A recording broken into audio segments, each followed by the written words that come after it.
Apocalipse, que trata-se da doutrina das últimas coisas, eu começo a meditar na pessoa, aleluia, do apóstolo que escrevera esta carta, o apóstolo João. É interessante que quando a gente vê Jesus vai para o céu e o Senhor promete vir ao Consolador, o Consolador vem, os irmãos começam a fazer a obra, os apóstolos se destacando. João, ele tem um certo destaque, mas não em grande evidência. Você vê Paulo se levantando e fazendo uma grande obra, o segundo maior nome do Novo Testamento depois de Jesus, o homem que mais trabalhou pela causa do Evangelho. Mas você vê o João um pouco guardado, e eu me lembro do tempo em que Pedro estava muito preocupado com a vida de João, e ele fala assim para Jesus: Jesus, o que vai ser desse daí? Porque ele olhava, João estava meio aéreo, parecendo que ia se desviar do caminho, e Jesus foi palestrando com os demais. Aí o Senhor olha para Pedro e fala assim: Pedro, se eu quero que ele venha, que ele viva até que eu venha, ó Pedro, o que te importa tu com João? Segue-me tu, ó Pedro. Aleluia. Toda vez que eu prego no Apocalipse, o Espírito de Deus me faz lembrar desse detalhe, porque para eu guardar alguma coisa eu tenho que ter convicção daquilo que está na minha vida. João, ele tinha convicção. Foram 3 anos e meio, meu filho, encostando a cabeça, reclinando a cabeça no peito de Jesus. Foram 3 anos e meio pertinho de Jesus, aprendendo de Jesus, recebendo de Jesus. Quem fica perto de Jesus é diferente. Os outros apóstolos no dia da crucificação estavam fugindo, outros escondidos, outros ficaram comendo, mas o João foi até o fim. Ele recebeu o chamado, continua do mesmo jeito, irmão, que a voz está difícil aqui. Aleluia. Quando ele recebe o chamado, isso, ele vai até o fim. No momento da crucificação, não tinha Pedro, não tinha Tiago, mas estava João aos pés da cruz. Pai, ele está aos pés da cruz, recebe a revelação do tempo final. Esse pessoal, pastor, que não se preocupa com a vida de Jesus, esse pessoal que anda mentindo, caluniando, esse pessoal que anda igual ao mundo, é porque ele não reconheceu ainda o sacrifício de Jesus. Porque quem chega até os pés da cruz tem vida mudada, ele anda diferente, ele vive diferente, porque a vida dele é consagrada ao Senhor. Aleluia. E na ilha de Patmos ele recebe a revelação do tempo do fim. A princípio o Senhor revela, a princípio desse livro, a revelação é para 7 igrejas que outrora estavam estabelecidas na Ásia naquele tempo. A Bíblia diz que dentre todas essas igrejas nós vemos sempre o Senhor dando escape para arrependimento. Mas é interessante que a igreja de Esmirna, com base no sofrimento, era uma igreja que estava pronta para subir. E a igreja de Filadélfia, a igreja qual as irmãs destacaram o tema para a glória de Deus, a igreja de Filadélfia estava pronta. Mas eu glorifico a Deus pela igreja de Filadélfia, pela igreja de Esmirna. Mas eu acho tremendo, aleluia, revelação para os fiéis das outras igrejas. Aleluia. Então por quê? Porque nós estamos no tempo do fim. É Laodiceia e Filadélfia caminhando junto. Tem um povo, irmão, que ainda não aderiu ao mundanismo, mas está tudo morto. Tem roupa de crente, cabelo de crente, roupa de crente. Anda como crente, mas não tem vida mais. Não tem mais essa sensação gostosa. Chega para o culto, mas não consegue adorar. Querido, é espírito, alma e corpo. Nós precisamos do ter a nossa cadeia essa.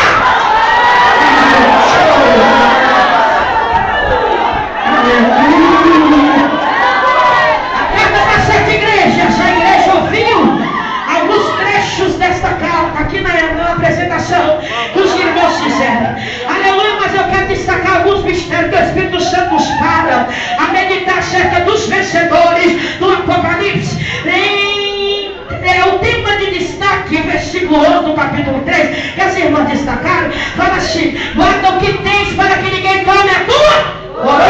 Para guardar e para vestar e para receber é necessário você ser vencedor. É verdade ou não é? Nós estamos numa caminhada, nós estamos numa carreira em que nós temos que entender que é com muita perseverança que nós vamos alcançar o final e receber um prêmio. No capítulo 12 da Epístola aos Hebreus, versículo 1, a Bíblia diz: portanto, haja vista que estamos rodeados de uma tão grande nuvem de testemunhas, deixamos de lado todo embaraço e o pecado que tão de perto nos rodeia, e corramos com perseverança a carreira que nos está proposta pelo Senhor. Céu de glória, carreira, salvação. A Bíblia diz o seguinte: aquele que perseverar até o fim será salvo. É perseverar até o fim.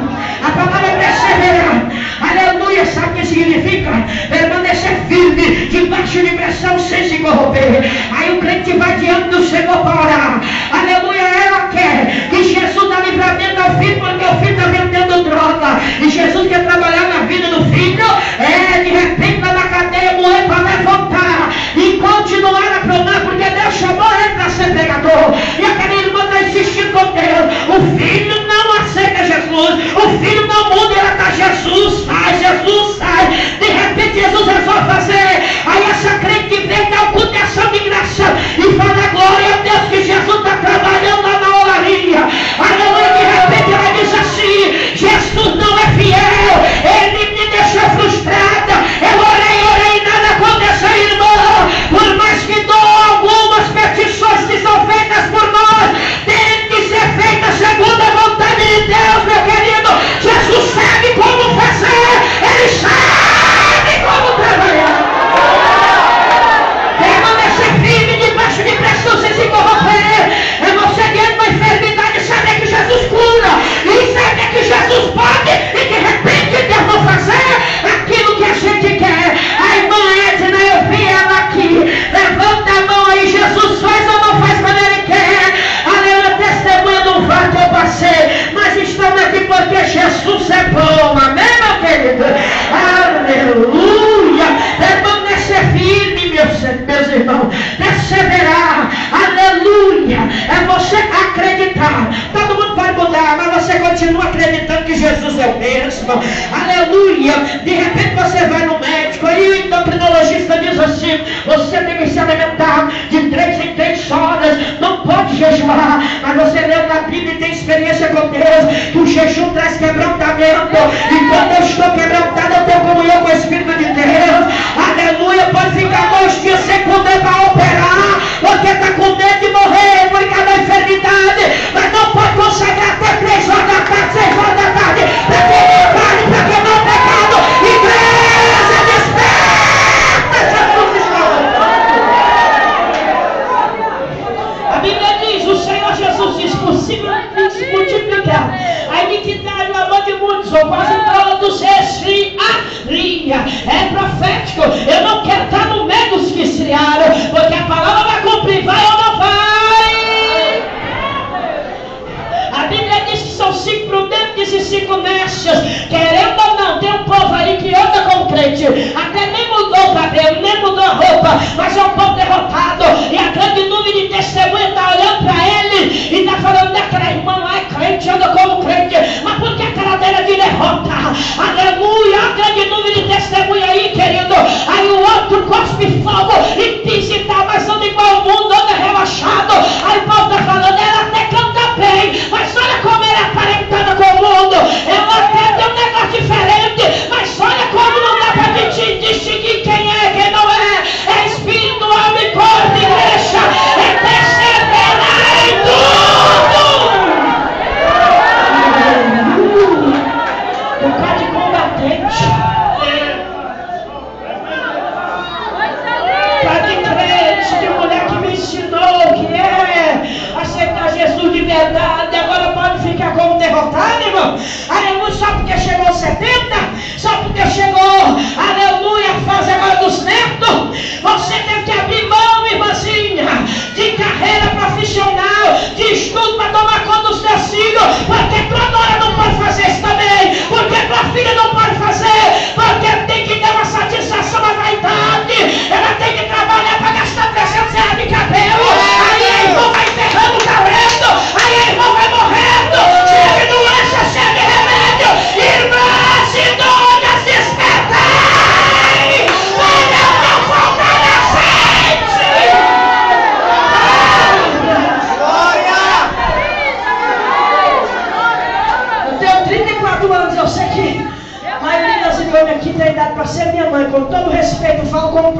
Deus.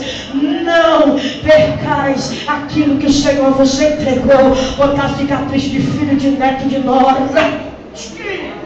Aleluia!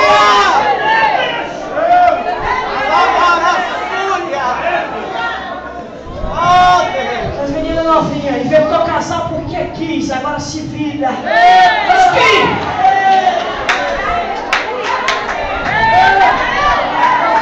Você vai guardar o que tem que vigiar para não perder o que recebeu.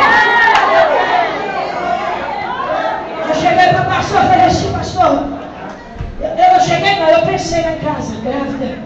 Eu vim para a igreja, meu marido não veio, aquele negócio todo, eu aceitei Jesus para morar no céu. E era uma guerra terrível. Aleluia. E eu ia para a igreja, aquele barrigão. Eu pensei, hoje eu vou falar um bocado de coisa com o pastor. Às vezes ele faz alguma coisa, vem lá em casa, bota a mão na cabeça do ombro, vai aceitar Jesus. Eu estava convertido, eu não entendia nada. Eu só sabia se os crentes oraram Deus da vitória. Cheguei com o barrigão na igreja. Quando eu sentei, o pastor estava dando ensinamento. Aí ele falou assim, quando você escolheu casar, você não consultou ninguém para saber se você foi segundo o teu coração. Então agora tu pegaste um negócio sério. Agora você vai ter que lutar para transformar a maldição em bênção. E o pastor dando ensinamento foi falando daquele negócio. Quando você quis entrar no barco, você não pediu a opinião de ninguém. Agora que tu está dentro do barco, se vira para despertar Jesus, para Jesus acalmar a tempestade, sair daquele estilo de doutrina, pastor, disposto a descer pela minha família, descer pelo meu casamento, para a glória de Deus. Tem 15 anos e vamos chegar até o final dessa mulher, porque Jesus, ele entra. Mas não coloque a culpa em Jesus por causa dos seus próprios erros. A Bíblia diz assim, que se queixa o homem viver, queixa dos seus próprios pecados. Nem no extremo da minha luta eu posso me queixar com Deus. Quando Jó, ele começou a olhar e diz, maldito dia que eu nasci, maldito quem deu as novas meu pai, que nada, dizendo que nasceu homem, ai, eu virei um escárnio. E Jó, naquela luta também, só Jesus. Mas é interessante que quando Deus responde a Jó, Deus não vem massageando o ego de Jó, ele responde no meio de um grande redemoinho e diz assim, onde estavas tu, homem? Onde eu formei os céus e a terra? Aí o pessoal vem cantar para exaltar o ego de gente que está brigado, vem cantar essas músicas estranhas para levantar o ego de gente irado, de gente que está em briga, igreja desperta. Tem música, muita música sendo cantada que Jesus não está recebendo. O louvor tem que ser preso.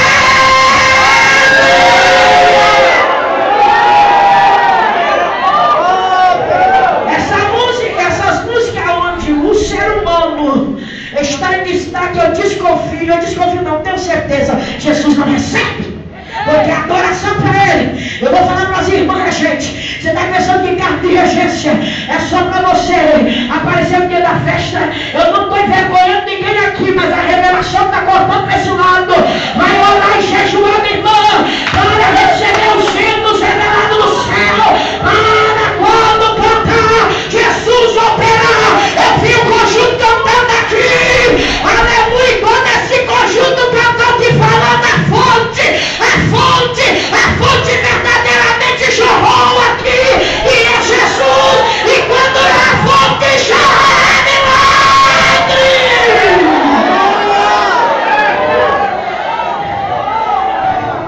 Mas gente, agora vamos para as componentes.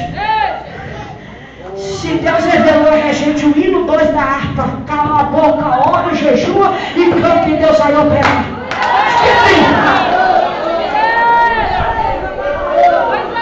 Às vezes a liderança até que ora, mas os liderados são o sangue do Cordeiro. Mas só que tem um negócio, seja fiel, aquilo que Deus colocou na tua mão. É igual os pastores nessa última hora, se pregar a verdade, se aplicar a doutrina santa, não é a doutrina da Assembleia de Deus, a doutrina santa da palavra, aleluia, ensinar o povo a ir para o céu. A tendência é a igreja esvaziar, mas glória a Deus, sabe por quê? Só vai sair quem não quer ver, meu querido, porque quem é ovelha, ora para viver de bebe da água pura. Esse pessoal que sai por causa do ensinamento.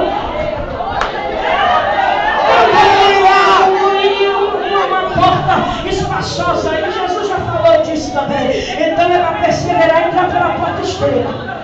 Quando eu falo estreita, não falo só de roupa não, tá querido? Tem também, porque crente anda vestido. Crente anda vestido. Quem tem horário, show, irmão, você está falando besteira, vamos para a palavra. No mesmo livro do Apocalipse, a igreja de Laodiceia, ela tinha um probleminha, prepotente, exaltada. Os crentes pobres pensam assim, eu sou pobre mesmo, então eu não sou Laodiceia. Essa prepotência aqui era espiritual também, querido. E sabe o que o Senhor falou para essa igreja de Laodiceia? Aleluia. Ele falou para essa igreja de Laodiceia, olha o conselho. Ele diz assim, ó, como tu disse que eu sou rico, estou enriquecido, não tenho fado, não sabes que és um desgraçado, miserável, pobre, cego e nu. Ei, Jesus, isso aqui é complicado. Quando o crente pensa, eu nunca fui disciplinado por causa de cabelo, nem de roupa, tenho 30, 40 anos de crente, não cai mais não. Nem precisa orar, já orei tanto. Nem precisa evangelizar, já evangelizei tanto. Aí o Senhor diz assim, bem-aventurado aquele servo, que quando o Senhor vier eu achar servindo. Meu querido, aqui nessa terra não tem, querido, amados irmãos, aposentadoria na obra de Deus. Às vezes quando o pastor vai ficando velhinho, aí os irmãos vão jubilar o pastor.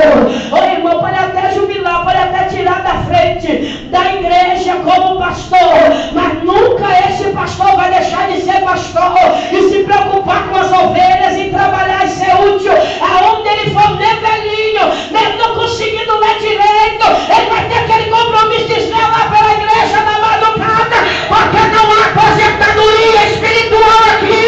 O nosso descanso não é aqui, o nosso descanso é no céu. Então vamos avançar, igreja. Aleluia. Aí ele diz assim, olha, você é desgraçado, é pobre, cego, miserável, nu. Eu aconselho de mim, compre ouro provado no fogo. Sabe o que é ouro provado no fogo? Aquelas fornalhas de aflição que a gente passa, irmão. Aleluia, para ser purificado. Mas a gente sofre, mas só tem uma coisa: sofre na rocha. Aleluia! Você chora, você geme, mas você não nega Jesus. Oh, aleluia! Sofrer na rocha é exprovação de fogo. Aí você está falando assim, ó, compre ouro provado no fogo para te enriqueça, e roupas brancas para que te vistam, e não apareça a tua vergonha, a vergonha da tua nudez, que unge os teus olhos com colírio para que veja. Então o Senhor está falando de missão espiritual, de investimento espiritual, e o Senhor está falando também de provação no centro da vontade de Deus, sem questionar ou murmurar. A palavra vestes brancas no Antigo Testamento, Eclesiastes 9:8, quando fala em todo o tempo sejam alvas as vossas vestes, nunca falte óleo sobre a vossa cabeça, está falando de uma vestimenta de justiça. O que vestimenta espiritual é essa? É aquele mistério que a palavra implanta dentro de nós. Antes éramos umas pessoas difíceis. Tem uns que são tão bonzinhos, mas guardam tanto ódio, tanta raiva, que todo mundo fala, meu Deus, eu não imaginava que fulano tão quietinho, tem tanto ódio dentro dele. Porque as obras que nós tínhamos atrás eram obras comparadas a trapos de imundícia da nossa justiça. Aí nós aceitamos Jesus. Aí o que aconteceu? A palavra foi entrando, o evangelho foi entrando, e daqui a pouco aquele que guarda raiva perdoa sem nem a pessoa pedir perdão.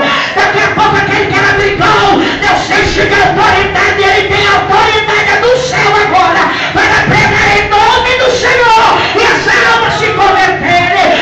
O que era mentiroso agora não mente mais, o que era adúltero agora não adultera mais, o que era fornicário agora não comete mais fornicação. Ele mudou. O que aconteceu? As vestes brancas espirituais que só Deus pode dar, só Jesus pode fazer, aconteceu na vida dele. No Novo Testamento, essa palavra vestes brancas significa proteção divina contra a nudez de vergonha. Proteção divina contra a nudez de de vergonha. Essa vestimenta fala do que está por dentro de mim? Fala. Mas também fala do que está por fora da minha vida. Quando eu aceitei Jesus, eu recebi algumas coisas. Já estou concluindo. Quando eu aceitei Jesus, eu recebi algumas coisas. Quantos querem ainda ouvir para dizer amém? Amém. Não julga os irmãos não, porque às vezes tem caravana, tem que sair ciclo certinho. Eu sei disso, amém, irmãos? Glória a Deus. Vamos à bênção, irmãos, em nome de Jesus. Presta atenção. Quando eu aceitei Jesus, eu recebi o direito de ser chamado filho de Deus. Então eu tenho que guardar esse direito. João capítulo 1, a Bíblia diz, aleluia, que todos aqueles que receberam deles o direito, o poder de ser chamados filhos de Deus. Então agora eu não sou mais filho da treva, agora eu sou filho de Deus. E quando eu sou filho de Deus, você é filho de Deus, tem que lutar dignamente como filho de Deus. Então guarda a filiação que você recebeu. Quando eu recebi Jesus, quando eu aceitei Jesus e recebi a palavra, Ele fez jorrar em mim uma fonte.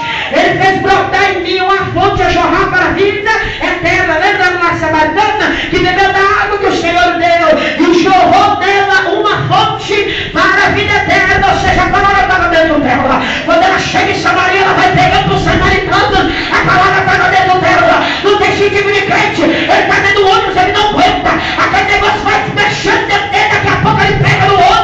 Ele pega para bichinho, ela faz visita, não tem o que fazer, ela arruma alguma coisa, mas está empenhada na obra de Deus. É crente fonte, é isso, é a tua fonte esgotou. Nessa tarde, em nome de Jesus, volta a mão na cia de águas lindas, porque tu não pode perder essa água. Guarda a água que recebeste. Aleluia, quando eu aceitei Jesus, eu recebi o direito. Que direito é esse? De ter o meu nome escrito no livro da Bíblia. Não perdeu lá no paraíso, mas Jesus conquistou a nossa vitória por intermédio da sua vida, entregando na cruz do Calvário. Jesus venceu o inimigo e me deu direito à salvação. O homem era para viver eternamente, perdeu. Por causa do pecado veio a morte, mas por causa de Jesus veio o dom gratuito da vida e vida eterna. O meu nome é escrito no livro da vida. Todo dia de manhã, de tarde e de noite, a nossa oração tem que passar por essa pergunta: Jesus, o meu nome está escrito aí. Eita glória. O Espírito de Deus confirma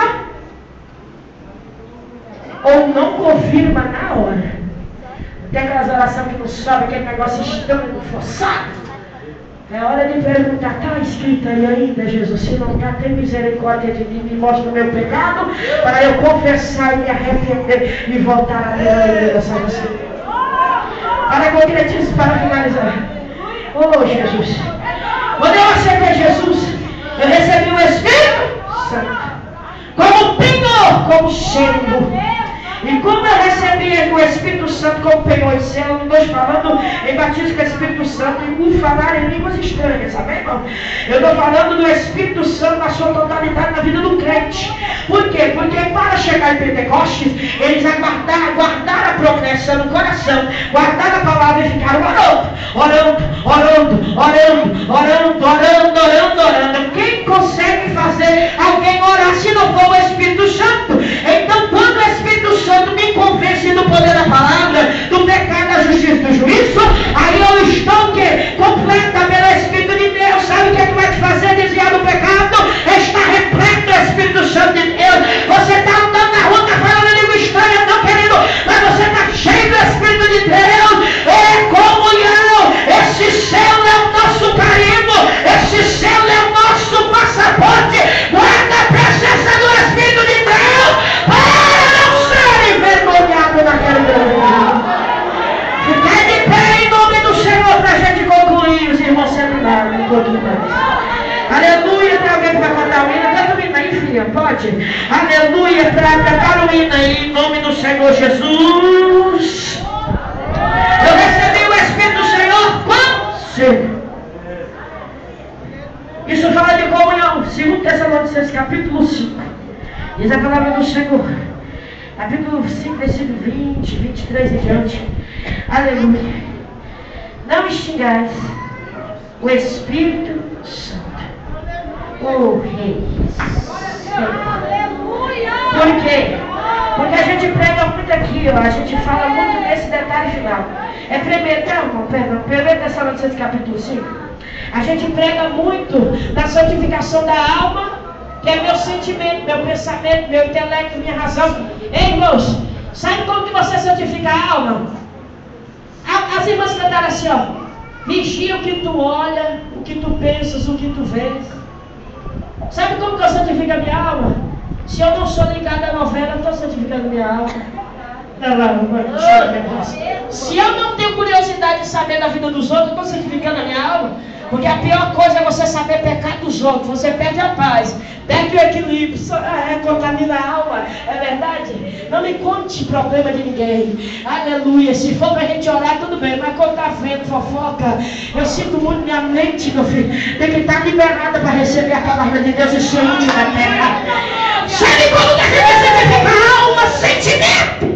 Jesus falou assim, olha, lá na lei está escrito que aquele homem que for pegar adultério, como é a história mesmo da lei? Se for pegar adultério é para deixar Jesus. Jesus fala assim, porém eu vos digo que qualquer um que olhar para a mulher do seu próximo e cobiçar no seu coração, já cometeu adultério. Peraí, mas a pessoa nem caiu, mas tem umas paixões antigas, que volta e meia ainda sacode o coração. É